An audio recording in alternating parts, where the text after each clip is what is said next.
Tiga nama tokoh politik menduduki posisi teratas survei indikator politik diantaranya Ganjar Pranowo, Anies Baswedan, dan Prabowo Subianto. Survei elektabilitas bakal calon presiden 2024 dilakukan pada 30 Oktober hingga 5 November 2022. Ganjar mendapat 33,9%, sementara Anies Baswedan 32,2% dan Prabowo Subianto 23,9%. Tiga nama teratas kita kerucutkan, nama-nama lain kita take out. Itu Ganjar Pranowo 33,9, Anies Baswedan 32,2, Pak Prabowo 23,9, 10% tidak tahu tidak jauh. Ini trennya. Jadi kalau kita lihat tren di sini, memang terlihat Pak Prabowo masih sangat dominan sampai awal 2022, tapi sejak memasuki tahun 2022, tren Pak Prabowo turun. Ya. Bahkan di survei terakhir disalib oleh Anies Baswedan. Jika melihat tren elektabilitas Ganjar Pranowo selama 3 bulan relatif alami kenaikan. Pada Agustus 2022 sebesar 31,7%, kemudian naik pada September 2022 di angka 36,2%. Lalu pada November 2022 sedikit turun di 33,9%. Sedangkan Anies Baswedan pada Agustus 2022 sebesar 28,2%. Kemudian turun di September 2022 25,7%. Setelah Nasdem mendeklarasikan Anies pada Oktober 2022, elektabilitas Anies pada November 2022 melesat di angka 32,2%. Sementara itu elektabilitas Prabowo Subianto pada bulan Agustus 2022 di angka 31,7%. Kemudian naik pada September 2022 di angka 36,2%, lalu turun pada November 2022 di angka 33,9%. Dari ketiga tokoh yang menduduki puncak elektabilitas bakal calon presiden, sampai saat ini baru Anies Baswedan yang secara resmi dideklarasikan oleh Partai Nasdem. Tim Liputan, Kompas TV. Tiga nama tokoh politik merajai survei elektabilitas calon presiden 2024. Dari hasil survei indikator politik, Ganjar Pranowo menempati posisi tertinggi, disusul Anies Baswedan dan Prabowo Subianto. Seperti apa kekuatan masing-masing tokoh politik ini menghadapi pemilu 2024? Kami akan membahas bersama Direktur Eksekutif Indikator Politik Indonesia, Burhanuddin Muhtadi. Kemudian ada Chris Chandra, Sekjen Ganjaris, dan Laude Basir, Ketua Umum Aliansi Nasional Indonesia Sejahtera atau ANIS. Selamat malam, Bapak-Bapak. Selamat malam. Selamat malam. Terima kasih sudah bergabung. Saya ke Mas Burhan. Mas Burhan, Ganjar kembali menduduki posisi teratas dari tiga nama yang sering mondar-mandir di semua hasil survei. Apa sih sebenarnya kekuatan yang dimiliki Ganjar padahal masih belum ada partai yang mendeklarasikan Ganjar sebagai capres mereka? Nah, kekuatan Ganjar terutama karena Mas Ganjar mendominasi di kalangan pendukung Pak Jokowi. Oke. Di 2019 memilih capres siapa, dominan mendapatkan basis Pak Jokowi, yaitu mereka yang memilih Pak Jokowi di Pilpres yang lalu. Nah, itu jawaban utamanya. Meskipun tingkat kedikenalan Mas Ganjar itu relatif masih terbatas, ya. Baru 76% warga Indonesia yang kenal Ganjar. Tingkat kedikenalan Ganjar Pranowo ini itu masih kalah dibanding popularitas Anies Baswedan atau Pak Prabowo. Nah, salah satu sebabnya mungkin karena Mas Ganjar relatif terbatas daya penetrasinya. Apalagi kan diperingatkan oleh PDI Perjuangan agar jangan keluar dari Jawa Tengah untuk urusan copras-capres karena keputusan partai belum dikeluarkan. Ya, oke. Nah, belum populer tapi elektabilitasnya tertinggi. Kalau nanti popularitas Ganjar, kalau ada sudah dideklarasikan resmi oleh salah satu partai, mungkin nanti akan mendeklarasikan Ganjar sebagai calon presidennya, apakah elektabilitasnya ini akan semakin naik dengan popularitas yang akan kembali di-boost menjelang 2024? Mas Burhan? Tentu kita harus uji lagi ya. Tentu kita harus uji lagi apakah spekulasi tadi terkonfirmasi atau tidak. Tetapi momentum itu penting. Kalau misalnya momentum pencapresan Ganjar lewat, meskipun akhirnya dideklarasikan oleh partai sekalipun, belum tentu mengangkat elektabilitas Ganjar Pranowo. Jadi momentum itu segalanya. Jangan lupa, misalnya dalam kasus 2014, Oke. pada saat itu momentum Jokowi Effect sudah terdeteksi Oktober 2013 sampai akhir 2013, tapi deklarasi baru muncul Maret 2014. Jadi ketika Oke. deklarasi muncul di Maret atau 1 bulan sebelum Pileg, itu momentum Jokowi Effect sudah turun dan akibatnya efek Pak Jokowi kepada PD Perjuangan juga tidak maksimal. Oke. Yang kedua adalah yang menarik ketika elektabilitas Anies Baswedan menyalip Prabowo Subianto. Apa faktor penyebabnya? Kita menemukan deklarasi capres oleh Nasdem sebagai determinan utama yang menjelaskan mengapa elektabilitas Anies melejit ya, cukup pesat. Jadi kalau kita lihat survei sebelum deklarasi, itu Anies masih tercecer di peringkat ketiga dibanding Ganjar maupun Pak Prabowo. Tetapi setelah dideklarasikan tanggal 3 Oktober, kita surveinya akhir Oktober, awal November, itu langsung ada kenaikan 6-7%. Dan ketika Anies Baswedan naik, itu yang paling tertekan adalah elektabilitas Pak Prabowo. Jadi Pak Prabowo sekarang praktis relatif tercecer dibanding dua nama di atas. Ada perpindahan? Jadi ada migrasi pendukung Anies, pendukung Prabowo. Betul, Mbak. Ada perpindahan dari pendukung Prabowo ke Anies Baswedan. Baik, Bung Laude, Anda setuju dengan tadi analisa dari Mas Burhanuddin bahwa elektabilitas Anies Baswedan ini bisa menyalip Prabowo Subianto karena faktor deklarasi dari Partai Nasdem? Ya, terima kasih.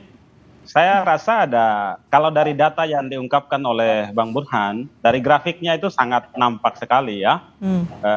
Berbicara, ini kan adalah potret Bang Burhan melalui lembaga surveinya di saat ini dilaksanakan, artinya beberapa waktu yang lalu.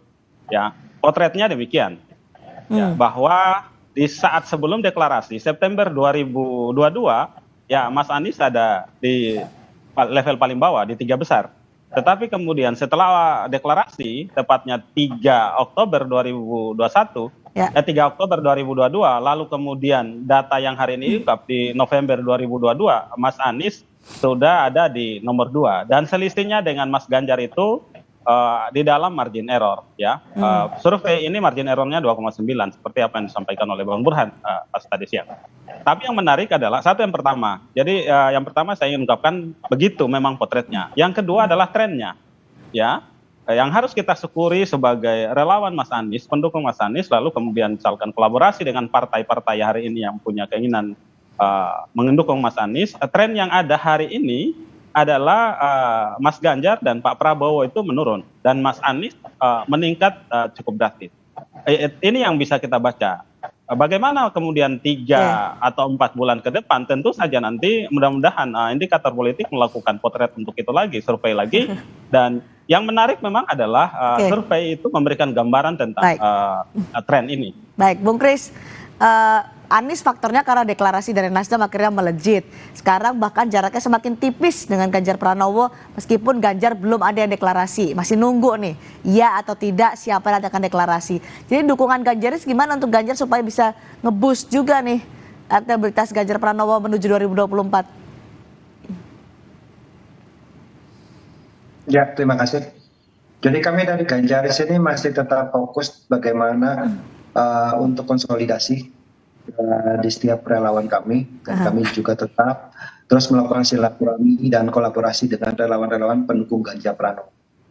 Dan kami melihat juga saat ini memang apapun yang dihasilkan oleh lembaga-lembaga survei itu tidak terlepas dari bahwa masyarakat sudah bisa melihat dan sudah bisa menilai apa yang dilakukan oleh Ganjar Pranowo ini adalah bukti nyata bahwa beliau ini adalah seorang pemimpin yang sangat diinginkan di 2024 nanti. Oke, tapi Ganjaris khawatir nggak? Karena tadi kan trennya elektabilitas Anies Baswedan terus naik setelah deklarasi, sementara Ganjar ini harus memanfaatkan momentum yang sampai sekarang belum datang untuk Ganjar. Jarak dengan Anies hanya 1% loh, Mas Kris, Bung Kris. Ya, jadi itu kan hanya hitung-hitungan angka, ya kan? Jadi memang apa yang kita lihat survei hanya beda 1% itu, yaitu tidak bisa memberi sebuah jawaban bahwa itu berdampak besar, tidak. Ini kita masih cair 2022 ini, 2023 kita juga masih akan melihat situasinya, dan saat ini juga panggung dari Pak Ganjar sendiri masih sebagai Gubernur Jawa Tengah. Jadi nanti ketika beliau sudah selesai dengan posisinya dan sudah dideklar oleh partainya, khususnya dari partai PDIP, saya rasa popularitasnya akan lebih tinggi daripada dua paslon yang lainnya. Oke, Bung Laude nggak khawatir Ganjaris meskipun sudah didekati oleh Anies Baswedan dalam tren untuk hasil survei elektabilitasnya? Ya, ada yang menarik juga dari data-data Bang Burhan mungkin bisa diungkap. Tadi sempat disinggung sedikit tentang tren di 2014. Ya, tren saat itu memang Pak Prabowo di atas. Lalu kemudian pelan tapi pasti Jokowi menyalip. Nah, tren ini juga nampaknya mirip-mirip. Kalau kebetulan saat itu saya ada di relawan Pak Jokowi, ya ini juga kabar gembira. Tentu bagaimana data-data ini kemudian ditafsirkan oleh para relawan hari ini, relawan Mas Anies hari ini yang jumlahnya sangat banyak. Ini kemudian bagaimana membangun kesulitan dan kemudian kita bekerja mensosialisasikan Mas Anies berbasis data, berbasis karya. Yang dipunyai Mas Anies itu ada dua, Mbak. Yang pertama track record. Ya, baik secara kompetensi pribadi maupun secara karya, itu sangat jelas. Yang kedua adalah relawannya, pendukungnya, simpatisan yang begitu banyak dan mereka adalah rata-rata partisipatif mandiri, bekerja secara ikhlas dan terus-menerus. Nah, tren tadi kalau kita melihat ini ada kemungkinan memang sangat boleh jadi Mas Anies akan menyalip Pak Ganjar. Oke, Bung Laude, gini ceritanya. Kalau misalnya, ini kan Ganjar menunggu momentum untuk bisa meningkatkan elektabilitas. Kalau momentum itu sudah datang untuk Ganjar hingga akhirnya bisa melejit elektabilitasnya, apalagi yang digarap dari Anies Baswedan untuk bisa mengejar Ganjar Pranowo? Karena Anda sangat yakin trennya akan naik. Momentum itu satu, bisa kita tunggu hadir, atau yang kedua juga bisa diciptakan. Mas Anies masih banyak momentum di hadapannya, di depan kita, yang akan terus membuat pecutan-pecutan, lejitan bagaimana simpati masyarakat akan muncul. Hari ini kan baru Nasdem, ya, baru Nasdem, dan itu juga kemudian membangkitkan semangat kerelawanan, kolaborasi. Kalau melihat bahasa Pak Kris tadi sudah masuk bahasanya Mas Anies itu kolaboratif. Jadi terbuka kemungkinan Anies Ganjar, dan sehingga nanti kita bisa jalan bareng dengan Mas Kris. Satu putaran Mas Kris, Anies Ganjar. Mungkinkah itu Bung Kris dan juga dukungan seperti apa dari Ganjaris supaya bisa menjaga momentum, karena Ganjar sendiri dari PDI Perjuangan nggak boleh ngomong soal tadi Mas Burhan bilang copras-capres di luar tugasnya sebagai Gubernur Jawa Tengah. Ya, kami Ganjaris ya tetap yakin, tetap positif dan optimis ya, bahwa apapun yang dilakukan oleh saat ini setiap relawan sudah mempunyai tugas utama masing-masing, yaitu bagaimana meningkatkan elektabilitas dari Pak Ganjar Pranowo. Dan yang harus difokuskan adalah Pak Ganjar ini kan masih sebagai gubernur. Jadi pembangunan di Jawa Tengah ini kan harus ada keberlangsungan. Dan jadi pembangunan yang dilakukan oleh Pak Jokowi pun juga harus ada keberlangsungan. Jadi kami melihat bahwa apa yang dilakukan oleh saat ini oleh Pak Jokowi adalah kami melihat bahwa Ganjar Pranowo adalah sosok yang paling tepat untuk melanjutkan keberlangsungan ini. Oke, baik Mas Burhan. Izin saya tanggapi. Singkat saja saya sebelum ke Mas Burhan, Bung Laude. Oke. Dari pelanjut Jokowi itu adalah Anies Rashid Baswedan. Bagaimana kita bisa menghubungkan dalam konteks kelanjutan kepemimpinan antara Jokowi dengan Mas Ganjar? Tidak nyambung. Kalau Jokowi dengan Mas Anies sangat nyambung. Pernah menjadi Gubernur DKI Jakarta, dan Anies Rashid Baswedan membuktikan memanfaatkan itu. Jokowi efek nih, Bung Laude. Bagaimana melanjutkan apa yang sudah baik dilakukan oleh Pak Jokowi, lalu kemudian ada improvisasi baru, kreativitas baru, sehingga pembangunan Jakarta menjadi lebih baik. Oke, Mas Burhan, sampai beberapa bulan ke depan menuju 2024, akankah konfigurasi 3 tokoh ini, siapa yang akan unggul, siapa yang akan di posisi 2 dan 3, masih akan sangat cair dan berubah? Apa yang membuat perubahan itu, faktornya? Ya, jadi kami kebetulan punya kemewahan data sehingga bisa memotret over time, dan itu sudah dilakukan sejak 2003 sampai sekarang. Jadi sebagai alat ukur kami bisa mendeteksi kapan mengalami kenaikan, kapan mengalami penurunan, termasuk dinamika elektoral yang tidak statis, cenderung sangat dinamis. bahkan lebih dinamis dibanding pilpres sebelumnya.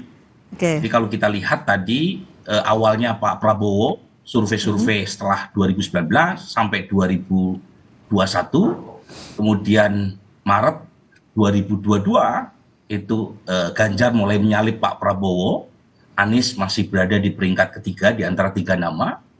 Nah, kemudian baru kali ini kita temukan pola di mana Anies Baswedan mulai menyalip Pak Prabowo di peringkat kedua dan selisihnya dengan Ganjar Pranowo statistically dead heat. Neck to neck. Itu artinya kita tidak tahu lagi secara statistik siapa yang unggul. Kapan bisa kekunci elektabilitas di Capres 2024 ini? Ya, artinya kita tidak tahu.